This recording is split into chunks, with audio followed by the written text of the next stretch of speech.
We're now going to kick off with another fireside chat, and this is going to be very, very interesting. I'm very excited for our next speakers here.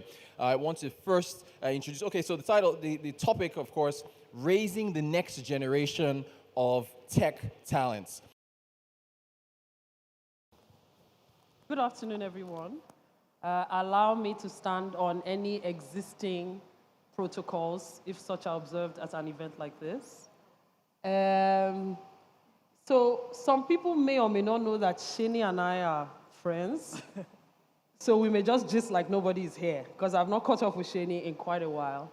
But today we're going to be talking about a topic that is of importance to both of us, because both Seni and myself are operators, or AKA business leaders, team leaders, managers, all right? And we have had to deliver against business goals in this very interesting environment. So, of course, we both have first-hand experience with managing talent towards those goals, and we're going to unpack some of those insights, mostly from Sheni's perspective today. So Sheni, hi.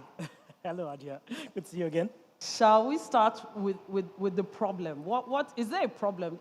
This thing has been made a panel topic. So what is the talent problem? I think maybe I'll start by telling the problem as a story. I think most people can identify with stories. And before I even tell the story, I'll do a survey so we can understand the audience a bit better. So how many people here are in roles where they have to lead teams? Just raise your hand up. Okay. Now, how many people had to build a team as opposed to inheriting a team that was given to you? Okay, so about a third of the room has had to do that. Of the people that have had to ever build a team or manage a team, so both parties that just put their hands up, how many people here have always had the perfect team? Sorry. Zero.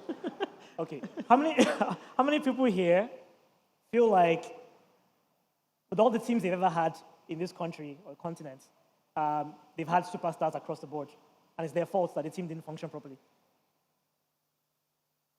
So I think that is why we're here, which is that, unfortunately or fortunately, every company that has been on this stage, every company that we interact with, from the things that we consume to the things we use, the services we access, it's actually a bunch of people behind the technology, behind the operations. And as we speak about the growth of the future of our continent, it requires companies to build things that we use. And unfortunately, those companies require humans. Computers are not at the point yet where they can do everything for us. And so if we all have challenges with talents, finding the right people, having the people be able to deliver on the things we expect to deliver on, then by default, it means our companies cannot grow and succeed in the ways in which we aspire. And so we leave so much on the table, which increases human suffering because we can't actually do the things we need to do. And so that is why we're having this conversation around talents, because there's a massive gap that we need to fill. Okay, so you've articulated the scope and size of this problem from like a macroeconomic level. So let's bring it down to a human. Yes. A human level, right? So what's going on there? Like, what's the problem? And what's going on with the individuals? Now, I'll just pause here before you answer the question to say that this conversation is very delicate. So please, I'd like to ask for some, I'll apologize in advance if something is said here that hits a nerve. I think for us to talk about talent, we must hit nerves in order to solve this problem. But because this issue speaks to each of us, it's possible. So bear that in mind. Thank you, Sheni. Thank you. Some forgiveness would be useful in this Yes. conversation. Thank you. Yeah. So on a human level, what's going on? So, and I think I'll speak to so this is the second story. I'll speak to from my own perspective. So I grew up in Nigeria. I left when I was 14. I moved to Paris with my dad. And it was the first time I really understood that the world was a big place. And there's so much going on in the world. So I think the first time I also picked up a cell phone and understood that technology was going to change the world. And then I moved from there to the US. I attended university in the US. The first time I went to Silicon Valley, I think I was already a graduate. I was about 22, 23. And watching what happened in that space was life-changing for me. I think I began to accelerate my thinking. about what's possible. Now, if we fast forward about a decade later, I came back to Nigeria, and I was leading operations at a venture-backed company called Andela. Many of you might know Andela. I joined Andela when it was a Series A. It's a small company, just sort of operates in a couple of countries. Andela was a Series A company at the time, very small, I think about 50 employees in total. And from when I joined, I basically had to lead operations. I left when Andela was about 1,500 employees. And I faced three big problems, personally. The first one was I kept coming across problems I had never solved before. And I had crazy levels of insecurity, right? The company was growing 100% year over year. There are things that I'd never done. For example, we had to expand into 6 countries, and I was responsible for that. At the time, we didn't have some of these startups today that you can click a button and you appear, Norway-based and a few others. And so we had to go country by country and literally, build a startup and stand it up within a few weeks. I had to figure out how to manage the complexity of building remote teams across different countries. Again, remote became a big thing during COVID, but prior to COVID, we had to figure that out. And there are many other intricate details around operating a company, and I didn't understand how to do them. So there was a personal thing of me saying, how do I grow? How do I become a better person? How do I become a better operator? And even I didn't have access to some of those things within this context, 1. 2, on my teams, once we got past a certain number of people, about 100, it became incredibly difficult to find really good talent. So 2 examples. I was hiring a country manager for Nigeria. I'd been promoted to head of global operations. I became head of global operations, and I continued working as country manager for Nigeria for 6 months. I had 2 full-time jobs. And we tried recruiting for a country manager. It took us 6 to 7 months. We finally found 2 candidates that were the best we'd found. The number 1 person was here. The number 2 was probably here. So if she didn't take our offer, we would have been completely screwed. I think the third problem I faced over and over again was people would come to me and say, I want to become a COO in the future. How do I get there? And I had no clue how to help them solve that problem. And maybe a last one, which I'll just add to this, is we constantly talk about how you build a talent pipeline. Mm-hmm. The problem we face, I think, which is the gravest problem Nigeria has today, is there are a few universities in this country that produce the caliber of talent that allows you to refine that talent easily. So we have a lot of crude oil, and we don't have a lot of refineries. And so when anybody in this room is looking for talent, the effort it takes to actually get people in the door and have them be productive is really, really large. Those are my problems I faced. So you had 4 problems. You came across problems you'd never seen before. After 100 people, finding good talent is hard.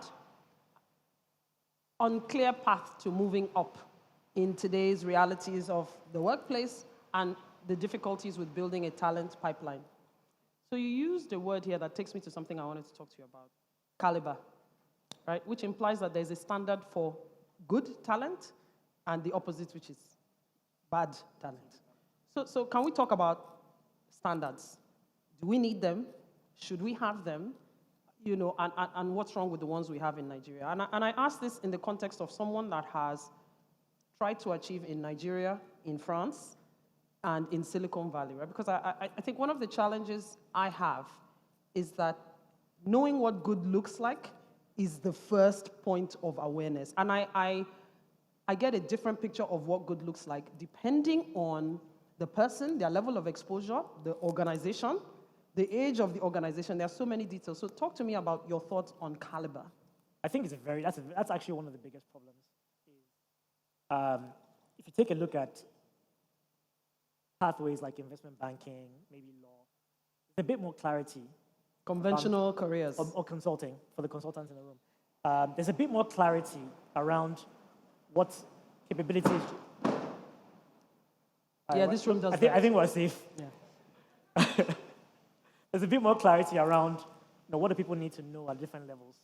And I think the challenge with other career pathways is that it isn't very clear. And so even creating a standard is very difficult. What should a CEO of a bank be capable of doing? There are probably 100 different definitions of that, right? And it depends on the size, the scale, the geography, the kind of banking they do. And so I think for us, it's very similar, where what should a chief operating officer be capable of? Very hard. I think your CMO of MTN, what should a CMO be capable of? It's very nebulous. And so I don't think there should necessarily be a standard in terms of these very specific, finite set of things. But I think that there are some general benchmarks for what you should be looking for at different levels. So we can assume that an executive level person is someone who can set a vision, set very ambitious goals, lead a team, sort of manage performance, make complex things, distill them into simpler form. And yes, so I think we should have some standards around what are the qualities we're looking for without necessarily having very specific narrow standards around what each person needs to be able to do, if that makes sense. Yes, it does, actually. So I noticed that none of these are industry related. They are all skills that need to be built and skills that need to be built over time. Okay? And these skills don't come out of thin air.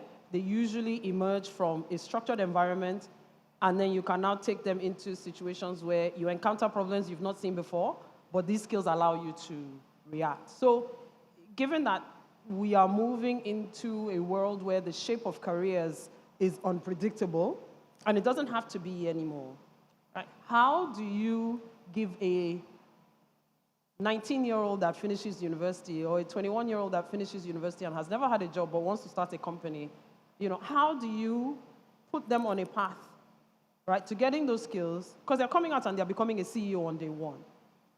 So what happens, and we're seeing the market start to react to this problem because they're trying things, they're taking experiments, needed experiments, but then they're still 22 and running a company. No, it's true, right? So you and I have been in positions where we have had to step in, bail out, save, support, so what does the conversation need to look like to better equip people that are graduating from the very conventional educational structure that we have into an environment that needs different skills? So I think, first of all, we just need bigger companies.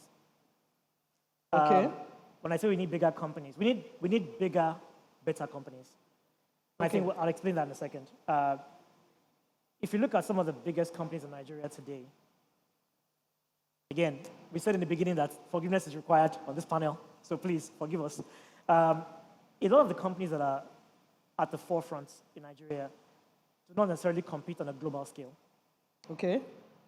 Which means by default, there's a bit of a cap on the size. Okay.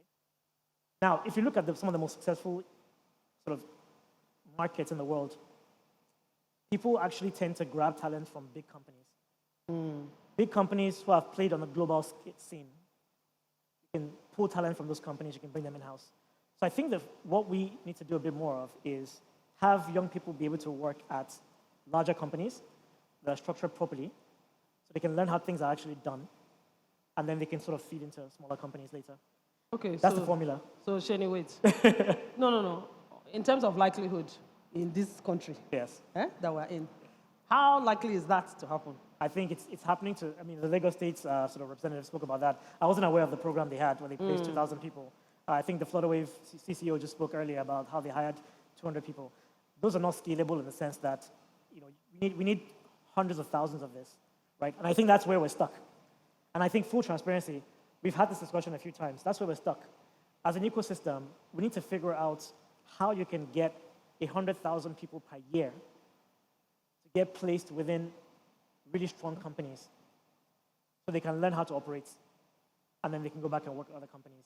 And we don't have that formula yet. I think some of the largest companies in Nigeria, if you look at the banks, the telcos, have probably 40,000 employees on average. Total. Right?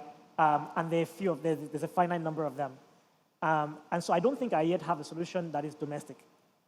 So the controversial opinion, which we'll get to later on, is I think we need more people to actually leave Nigeria.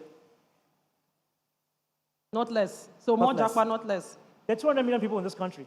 We don't have enough jobs for them. Finish. We simply do not have enough jobs for the people in this country. And if you look at the next 5-10 years, I don't believe that we will have enough companies to employ the people that need jobs in this country. Okay, so good. So we've now agreed that your initial solution is not immediately practical. No. So what is practical? So here's what I think we can do in the next sort of like 3 to 5 years, right? Number one is every employer in Nigeria is a talent factory, which means where I'm from, my Silicon Valley training, my sort of US corporate training is you trim the fats, you go for highly efficient companies, you remove headcounts you don't need. In this market, I think we need more headcount than we think we need. Because we're a factory for training talent.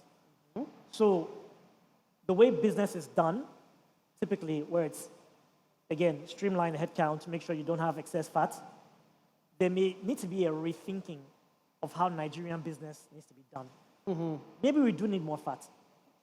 Maybe we do need 1.3 employees instead of one. Instead of one. Because that's one of the ways in which we will then grow more talent. That's one.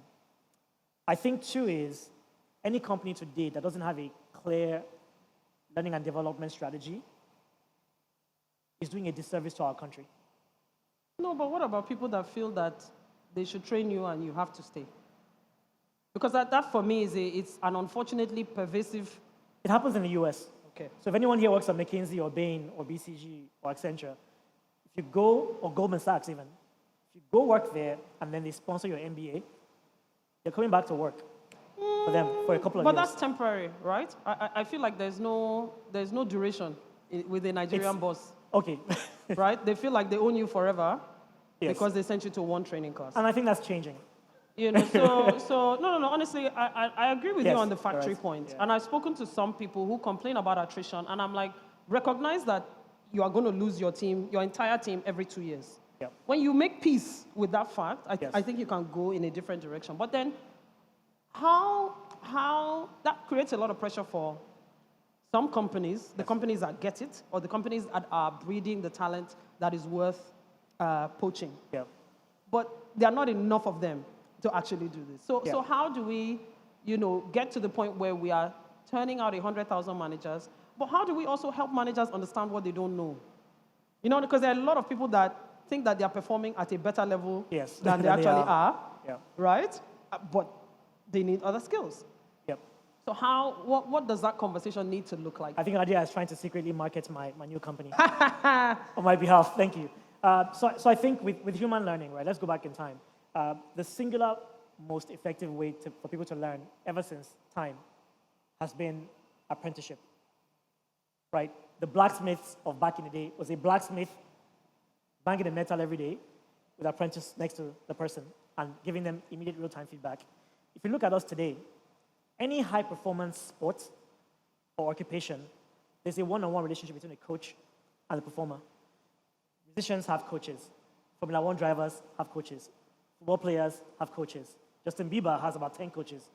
And the people that I think are being underserved today are people like us, professionals.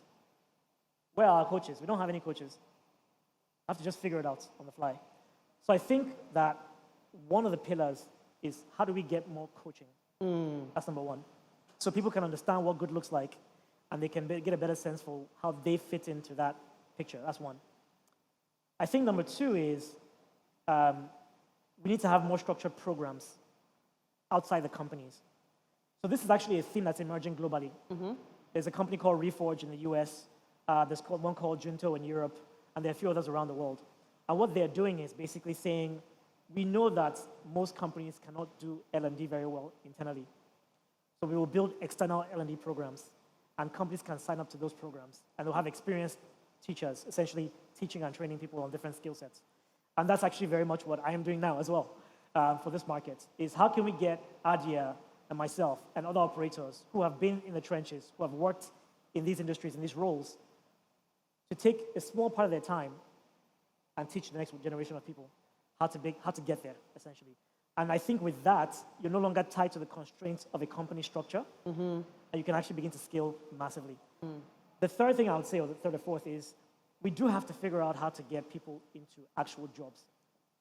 Because apprenticeship is useless if you can't actually work. And so one of my unconventional theories is that we're going to have to support this attrition of talent and have people go work in different markets. Right now, China spends about $1 billion a year. I think it's now more than that, sending people from China to the US. they pay for their education. They say, go and work there first before you come back to our markets. So we need to find ways to get talents here, to go work abroad, but then make home desirable enough for them that just like you and I, they want to come back one day and build here. Okay. I think that's the only way to solve this thing. Okay. So you used the phrase that you went to Silicon Valley and it accelerated your thinking. What was it about that place and that accelerated your thinking? Yeah, I think so I spent most of my time around Palo Alto, San Francisco, and Mountain View. And the first thing I realized was everything was possible. And it's kind of crazy. Like, you meet people that have... So the first person I met that made me realize everything was possible was I went to meet one of my friends. He's Ghanaian. And he had a friend of his who's American, Caucasian American. And she was really angry that every time she wanted to buy meat, and she went to the supermarket, the meat had been on the shelf for 3 or 4 or 5 days. She was really angry about that. And she felt every human being deserved to eat meat that was just killed. So she started a company that built a farm.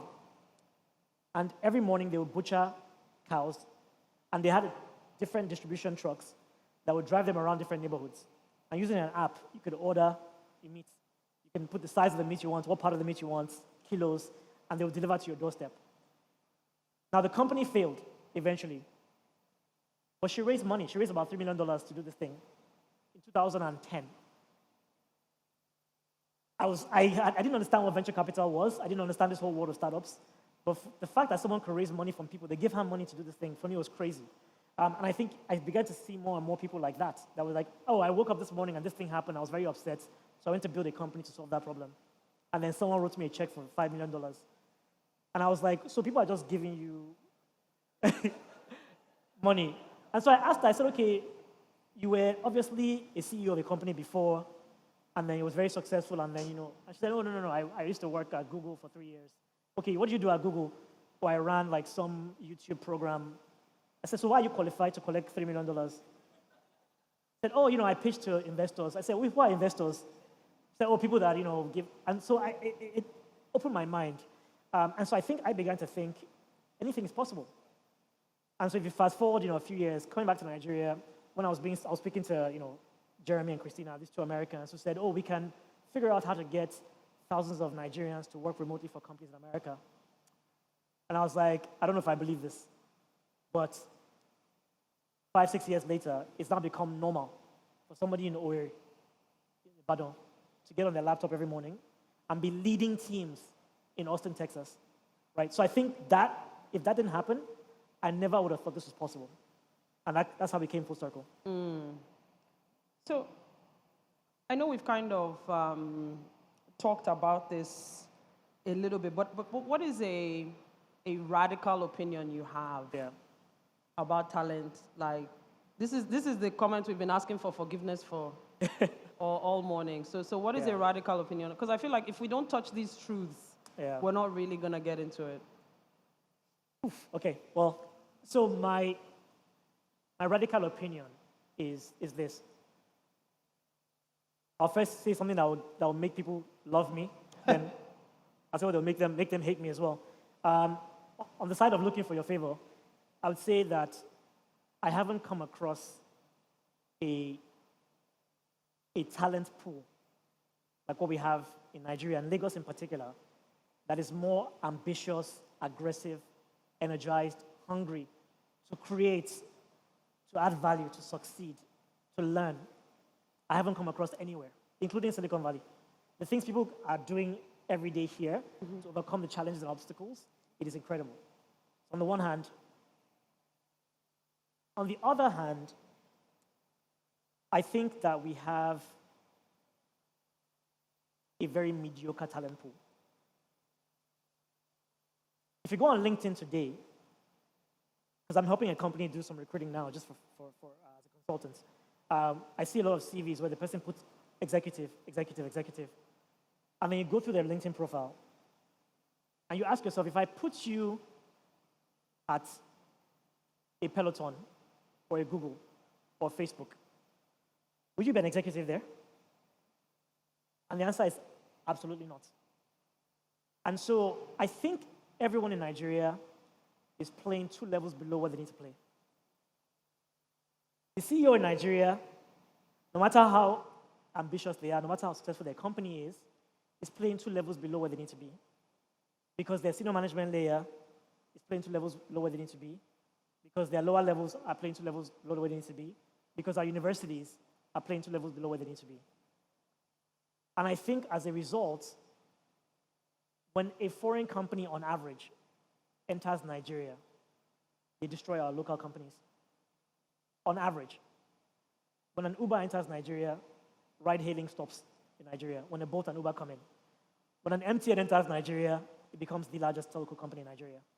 And you can start to think about other industries where if you take away government regulation and any protectionism, a global company coming into Nigeria will beat our local company on average. I've worked with some of the top-tier law firms in Nigeria where we had a counterparty in the US that was the lead, and the local law firm who understands this ecosystem was a supporting law firm. And you can find that across the board. So I think my unconventional, and maybe it is more conventional than I think, is that we need to own up to the fact that we have mediocre talent. And if we don't take it very seriously, then we'll never produce the number of companies we need to scale to the level that we need to truly unlock the global economy and then to be able to feed our talent and our younger people into well-paying jobs. And I think that could be Nigeria's, that could be the catastrophe that brings the country down in the future. Interesting. You disagree? No. I don't. I think for me, that leads me to ask, does government have a role? Tell me, what do you think it is? Practically, please, not No, practically. imagination. Practically. So I think my general thesis on government is there's some very specific things government should do. It involves security and safety of citizens. It involves the economy. It involves regulations. And then basic infrastructure. And then get out the way. And be a referee. Make sure people are not doing the wrong things. Just get out the way. And so I think right now, the Nigerian government, and I don't want it to make this about a Nigerian government conversation, because I think where the government fails, private sector can find opportunities there. But I do think there's some bare minimums that you need from a government, where I think we're a D- at best, right? So one thing that I think if we don't solve, it becomes almost impossible to solve anything else we're talking about, is this currency crisis. And we don't talk about that enough. The average person today that I've engaged with, so I've probably spoken to a few hundred people in the last several months, right? Both people that have applied to my programs and all that. The average person who is under 30 today, probably many of us in this room have thought about this as well. When they look at their income trajectory, your income is probably growing 10% if you're lucky, year over year. And then every few years, you experience a major devaluation. And so it basically resets. You've done that. My first job in Nigeria after I came back, I negotiated my salary based on dollars to naira at 160 exchange rates. Within 6 months, 220. Another 6 months, 305. My salary did not increase to that extent. So I think if we don't solve that issue of how do we not every single day literally steal money out of the pockets of Nigerians, I don't think most other things we're discussing are possible. Fair point. I don't think so. So when you say how should governments play a role, I think it is some of those very basic things around the security of people, infrastructure, currency. But then if we're trying to make the government more proactive, because that's more defensive, but saying how do you become more proactive, then I think having a much higher standard for our education system is probably where the government can play a role. There's not much else they can do. I think a standard that fits our context, where we encounter problems that you don't often see or may not be documented, I think is what we need. Okay, let's switch gears for a little bit. right? Do you think, where do you think the greatest talent gap is? With the employees, with managers, or with companies themselves? Talent gap. This speaks to my unpopular opinion. You want to stay But your where do you, no, you go ahead. When you say the company level, do you mean like Yeah, the founding? well, I mean, like, team? it's just quality of business models, Okay. very topmost leadership. Like, where is the most critical talent gap? Yeah.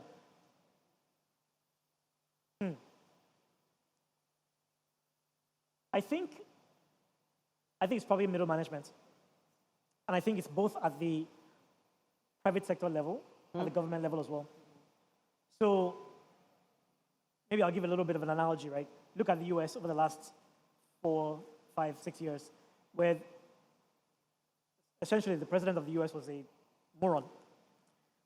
But the country did not completely implode because the middle management layer was able to kind of insulate the country to some extent from that. And I think you find that in companies as well.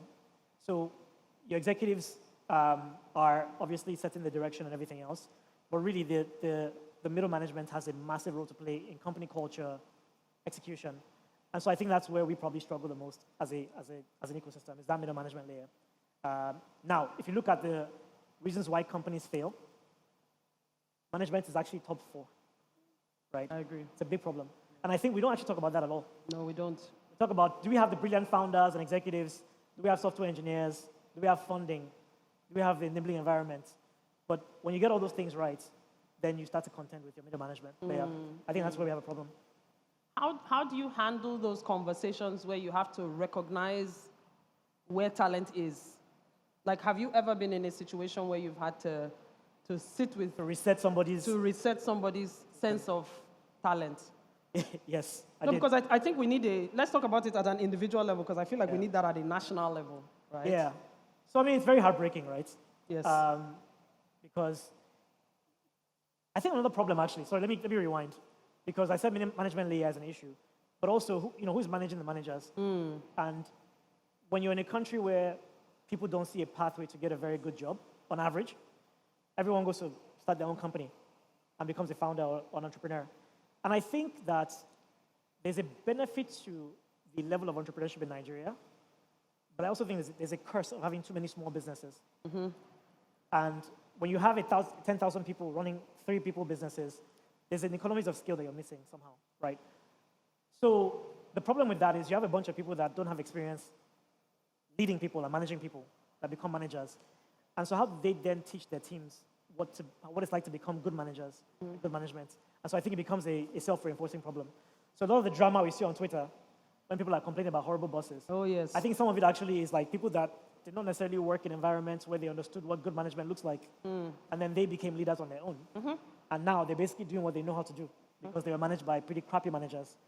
So maybe actually it's the management layer and the layer above that is also a problem So it's as well. It's funny you say that, right? Because culture is essentially trauma at scale over a bunch of generations. Absolutely. So what we take for granted, no, this is actually the formula. anthropological definition, the formula for culture. What we consider culture is usually a repeated mistake. Started with one person, then a few people did it, and then it happened over a few generations, and then now we all just accept it. Yeah. So we've got 5 minutes left, and I'd like to take a couple of questions for Seni. I'm not sure if we are well organized for that, but I think it will work. Oh, yeah, you generated a lot of questions, trust me. Oh, God. Hope you are not in trouble. No, you're not. Probably. You're not in trouble. You're not in trouble. But it's been a very fascinating conversation. So, so a number of questions. Let me kick off here. How do we build tech talent from our traditional education system? And is Black Ops doing anything regarding that or planning to intervene? Maybe they think you're a government or something. How do we build tech talents? Look, I think that question, we've kind of flogged that question a lot over the last 5 years. Right? When Andela started, I think Andela was one of the only companies in Nigeria that was training tech talents. Now you have Decagon, Semicolon, All School Africa, and many, many others. We need more of them still, because I believe that we need to produce something like 5 million software engineers in Nigeria. 5 million, that is, software engineers in Nigeria over the next decade or so. So we need more of those companies, not less. But I don't think that me sitting here talking about that is going to give any more insights than you already have. What I think is an emerging problem that we have not paid attention to, that is now beginning to really hurt people, is management talent that is non-engineering. So everyone focused so much on startups, software engineers. But who's heading HR? Who's heading finance? I had a friend of mine whose company almost went bankrupt a few months ago because their finance manager did not know how to calculate cash flow. Nice.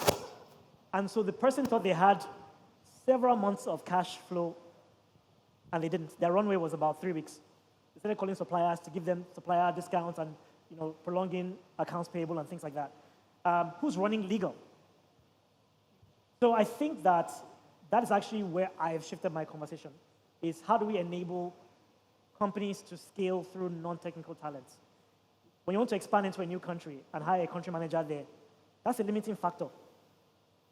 When you want to do a partnership with another company and you don't have a strong business development lead, that's a limiting factor. And so if you look at the executive team of some of our favorite companies, you begin to see a shift in the kinds of people they're hiring at the C-level. Our good friend Ife spoke earlier about Flutterwave and scaling. The CFO is not here, Silicon Valley. I think the head of HR is an imported talent as well. And it goes on. At Andela, I was struggling with this. It got to a point where we had a really, really strong, it was tension around, should we hire black first? Should we hire Nigerian first? Should we hire African first? Are we okay going abroad? And for certain roles, we would interview 30 people. And they're people from some of the best companies. And we'd ask them questions like, how would you think about IPO at a global level? And they can't. And so, to me, that's what we should be talking about now, is how do you get your CFO, your CMO, not even your manager in marketing, your manager in finance, your manager in HR, managing operations, how do we get those roles filled? So if you want to talk about that, that's what Black Ops is working on. Come see me. Nice. All right. Adia, this question, they also want to hear from you as well. I mean, it says Seni and Adia, is talent mediocre across all layers or concentrated in the middle management and lower levels, and in terms of some specific areas of content? I know Seni, I said, but Adia, they want to hear your opinion as well. So go ahead. I don't think you can ration mediocrity. I don't think you can. You find it everywhere. But I think the more important question is, how do you recognize it for yourself? Right? Because it's difficult when somebody tells you you're mediocre. You'll immediately argue and say, no, you're mediocre, right? So, I think it's just, for me, I ask myself, what's the enabling environment for self-improvement? And how do we know? I think any effort towards getting better, it actually doesn't even matter what you're getting better at. Just that attitude alone, I think is fantastic. Now, what I have seen is someone has that attitude, but they are outnumbered. And they are outnumbered by people that don't have that attitude. And depending on where you are, level-wise in your organization, you can, in fact, at any level, you can be squashed, constrained, disturbed personally, emotionally, even physically. So the question now becomes, as a people, what is our reaction to self-improvement? Right? And our current state can tell us that. So, thank you so much for that. I think there's a follow-up to that here, saying, Idea, it sounds like you were saying, your answer seemed to be about it's a personal decision, but here's another question here. What can be done to improve the mediocrity of our talent? Is it a personal agenda or responsibility of organizations? And it's thrown to the both of you as well. I think Seni has said that around the world, the reaction to organizational-led learning is companies are springing up outside to give you what you need. I think it must be self-directed. You have to determine what it is you want to learn. Nobody can give you your passion, not even the company you work for, right? Because sometimes there's a difference between a job, a career, and your passion. So you have to look inward as an individual and make that determination for yourself. And if a company is in your way, get it out of your way. All right. Can we look away from universities to build talent in Nigeria? Can we turn to platforms like YouTube, or is experience the only teacher? No, you go ahead. Oh, I mean, I don't, look, universities are a very tricky subject here because we're already, it's almost like when you've not taken care of your body for decades and now you're like 75 and you're trying to now figure out how to start that process. It takes time to incubate. So can we go and build, I mean, Nigeria probably needs thousands of universities, right, for the millions of people that we have. Can we start building those universities today and then get them done over the next 5 years? No. Do we have the money to build those universities today? No. So I think we need new models of learning. Absolutely, yes. I think that the model for learning and education 5, 10 years from now, well, it's already looking very different today. It will continue to look very different. And what that means very simply is we're going to begin to see a much closer connection between learning and careers, whether it's for entrepreneurship or for actual professional careers. And so that gap where you go and spend 4 years, you learn everything around the sun, you then get employed, your employer says, actually, you don't know anything, so let me teach you from scratch. I think we're going to see a much closer loop where people are learning the things they need to get on the job immediately.